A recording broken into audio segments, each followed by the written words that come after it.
welcome to my Nature Diaries. I'm going to be working on my latest nature journal layout, and while I'm doing that, I thought I'd share with you 7 tips on how to learn and get the most from art tutorials.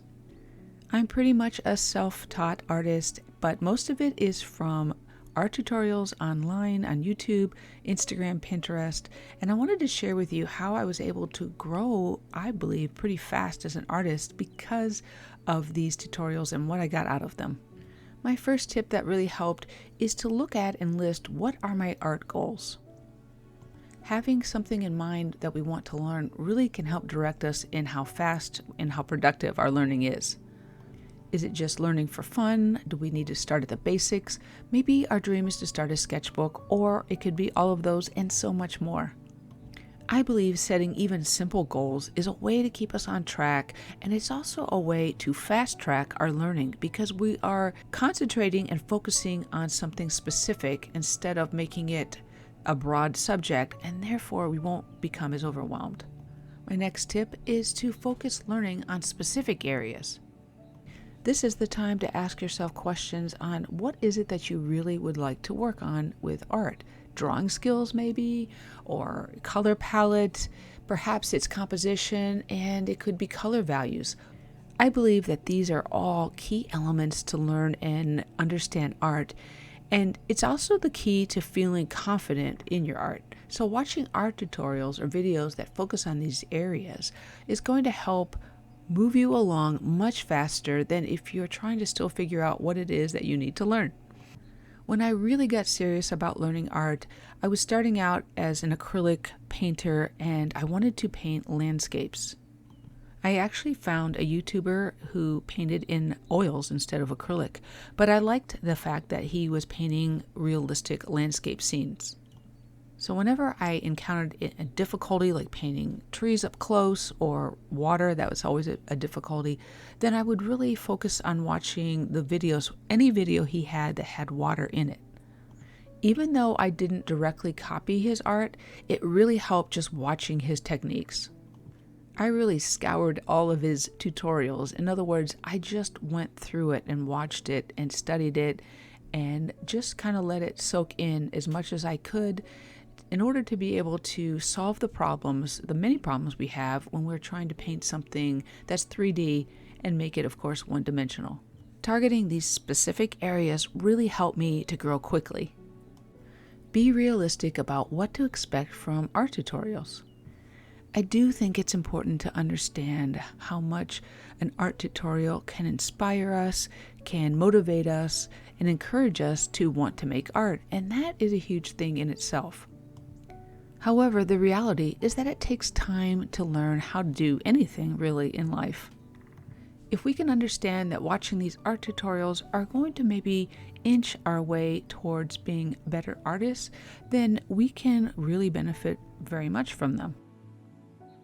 There might be ways to come up with shortcuts, but again, the reality is that there is a learning curve to different things and different techniques that we need to learn in order to be good at whatever it is that we are learning.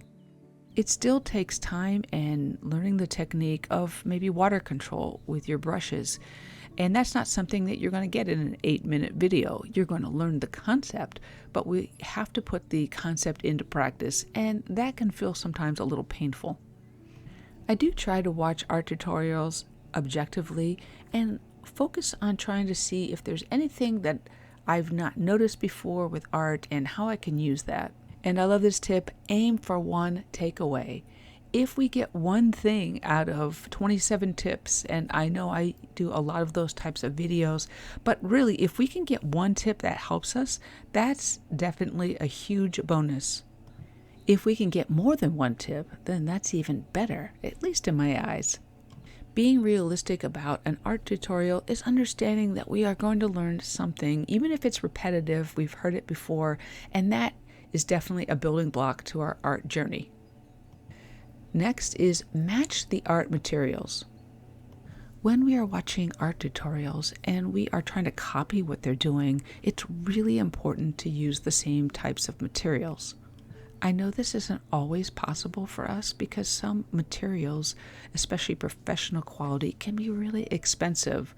So, what we're going to want to do is make sure we understand that if we don't get the same results, it could be because we're not using the same materials that we're seeing online. I do think it's important to find brushes that work the best for you, the ones that make you feel the most confident when you are painting. The one I'm using now is a very cheap and inexpensive one that I've gotten from JetPens.com. I believe I have it listed in the description. I love it because it has a really long, fine point and I can control it a lot, and it holds quite a bit of pigment because the brush, it's almost like a rigger brush. It's really long. The brush is actually meant for Japanese calligraphy, so it's amazing what you can use by experimenting and trying different types of brushes for different types of techniques. If you like to paint loosely and maybe like to make florals or just paint in a much looser way, you're going to want to definitely use 100% cotton when it comes to watercolor paper if you want the same results that you're seeing from somebody else. The sketchbook I'm using here has a pressed type of paper. I don't know if you can see the texture in it. I believe it's a cotton cellulose mix. It does work for how I am painting, so that's just something to be aware of when you're watching a tutorial, to not be discouraged over your results if your materials are different.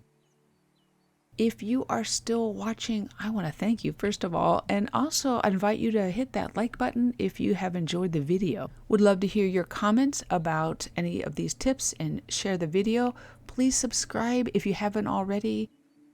And if you head on over to Instagram, I'm at my_Nature Diaries for more nature art. Next, we have watch different styles of art videos. I love to watch all different types of art styles, and they all inspire me. Like watching just different kinds of abstract tutorials gave me the ideas for creating some of these textured backgrounds for my realistic nature diary entries. I also love the idea of travel journals and travel journaling, and they use these stamps very often, and that's something that I've been incorporating into my nature journals lately, as well as, of course, any travel journals that I have. Watching all different types of art styles and art tutorials can help inspire and breathe fresh air into our own creativity and make something that we might have never thought of before. Number 6, watching is learning. I think we know this because all babies, this is how they learn. Children, this is how they learn. So of course, as adults, watching is a way for us to learn. I think it's just important never to underestimate the power of when we watch something over and over again, how it becomes something that is more familiar to us. It feels less intimidating, and therefore we're able to make it, replicate it, or create it. This is really one of the ways that I got breakthrough, especially in my acrylic painting, is that I would watch something over and over and over again, and I couldn't do it for the life of me, but just because I watched it so many times, all of a sudden it was like the blinders came off and I could see it, and I was able to recreate it through a painting. I used to watch every brush stroke, every movement of the pen, and how people would draw and what they were thinking at the time, and it really helped.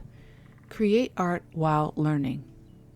Yes, I guess this is an obvious one, but if you are not creating, or you're waiting to create, or whatever it is, this is so important that you want to be making some kind of art right now, this very moment.